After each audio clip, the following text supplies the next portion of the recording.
country's top diplomat, Donald Trump, is turning to a prominent one-time critic turned Uber ally. Sources tell NBC News that Donald Trump is expected to nominate Florida Senator Marco Rubio for Secretary of State.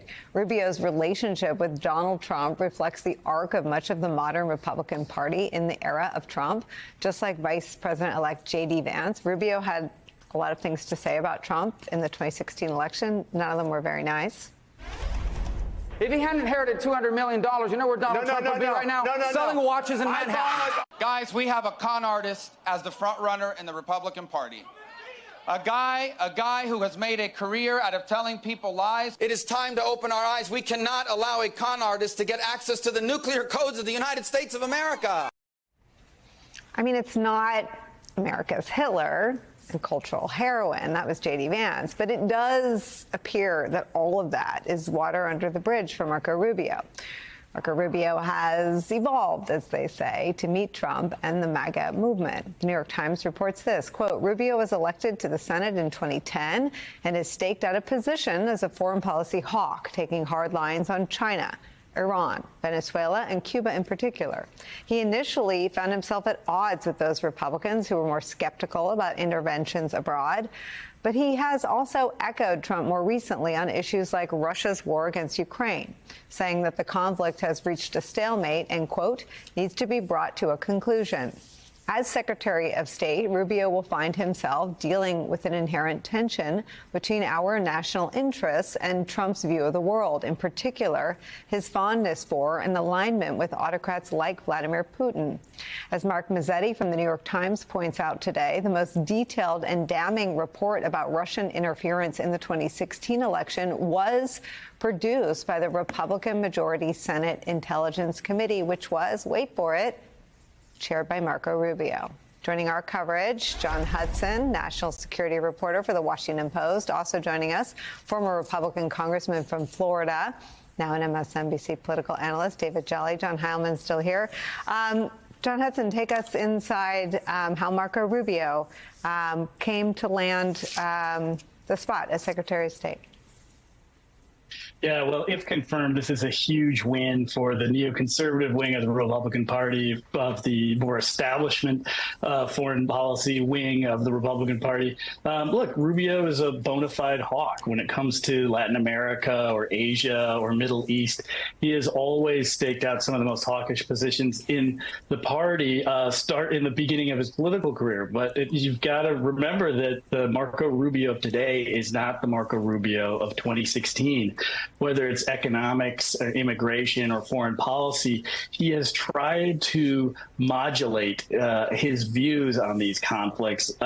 He's remained a tough hawk on China, which is still popular within both the MAGA and the neoconservative wing of the foreign policy apparatus, but he has modulated on Europe. He used to be one of the toughest critics of Russia and Vladimir Putin. He has begun to criticize the conflict in Ukraine and U.S. spending on it, and he's begun to, forecast a view that this needs to wrap up.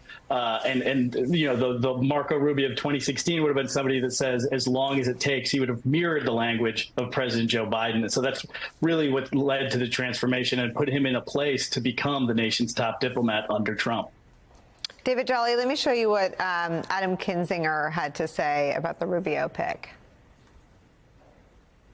Marco Rubio has been obviously kind of changing. I think he even voted against Ukraine aid, which was very surprising. Again, and I'm willing to, give as much leeway as possible. But, Marco has shown his ability to kind of change for whatever Donald Trump demands. So it really comes down to what does Donald Trump demand?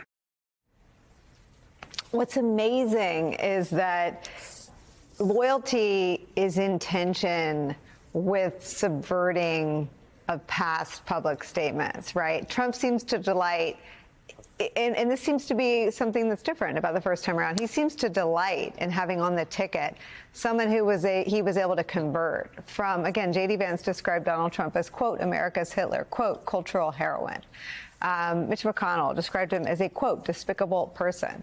Marco Rubio, quote, a con artist. Trump seems to delight as much in the converted as the totally subservient. Yeah, and for Marco Rubio, it privately must be a very painful moment. I mean, in 2010, Marco Rubio was the future of the party. He was going to be the next Republican president. He bet it all on comprehensive immigration reform. Imagine that, Republicans actually leading on a pathway to legal status. And he got burned by that. And then he was never quite the same. And he was going to leave the Senate in 2016, said he didn't want to go back. He hated it. The Senate was a terrible place. And then Donald Trump just wrecked his presidential aspirations down the stretch. And you began to see, John used the word modulate. I agree with that. It's a very generous term. He began to cave to Trump and Trumpism in the direction the party wanted to go. And I think the most telling part of all, and kind of heartbreaking for people who have followed the generally hawkish, new Reaganish Marco Rubio of 2010, was his abandonment of Ukraine and the Ukrainian people last April, when he said it is time to come to a close. He was one of 15 Republicans to vote against the aid package. You'll recall how long that was delayed and how dire the circumstances were. The Ukrainian people needed the aid. But consider why and when he did that. It's when he had an idea that he might be in the Veep stakes for Donald Trump. And all of a sudden he found this new position that went counter to his very hawkish position on Russia of the past 10 years or so. I think another intriguing one, I mean, look, in some ways, Marco Rubio is at least very qualified for this role, notwithstanding his caving and flip-flopping and willing to do anything for Trump. He is qualified through his work in the Senate on the intelligence matters. He has been a leader in this area among Republicans. It could be much worse for a Trump pick. Marco Rubio is qualified. But what will be interesting is how he navigates Russia-Ukraine, probably just surrender to Putin, which is what Trump wants to do. What does he do on North Korea? This was also a position where he's been extremely hawkish in a bipartisan way with Tim Kaine. But as we recall, Donald Trump was happy to go play footsie with North Korea. So I think we're about to see Marco Rubio have to cave even a little bit more than he's done in the past 14 years or so. All right, we'll bring Heilman in on this. We have to seek in a quick break first. And I would tease this. The last two folks to have this job described Trump as a, quote, effing moron. The second, Mike Pompeo, was banished from a second term. So